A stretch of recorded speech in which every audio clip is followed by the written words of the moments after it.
A lot of people have difficulty accepting Jesus' sacrifice.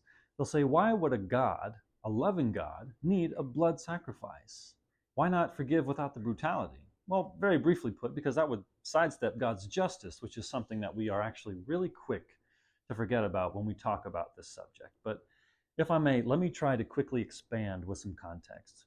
In order to understand Jesus' sacrifice, you really need to have a good grasp of the significance of blood in the Bible.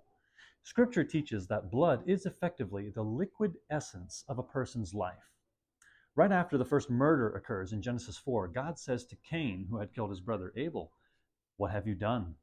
The voice of your brother's blood cries out to me from the ground." And Psalm 72 says, "The blood of the needy and the afflicted is precious in God's sight." So there's a deep significance to blood in the Scriptures. And then there's the system of ritual animal sacrifice that was given to Moses. And of course, this looks quite strange to us today, but it was meant to convey the deep heaviness of sin and had two key ideas associated with it. Number one is the idea of purification, that the blood symbolically cleanses what had been defiled by sin so that God would continue to abide with the people of Israel. And two, there's the idea that the animal is taking on the consequences that the human actually deserves. So it's a substitute for the human. Now, biblically, I'll remind you that this system was always intended as a temporary measure, never a permanent solution. You can see Hebrews 10 for that.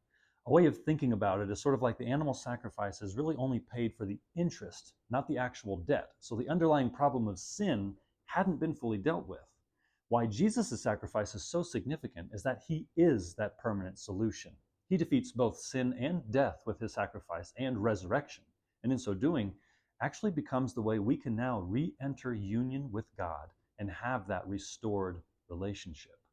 So God didn't sidestep justice. He satisfied it in himself.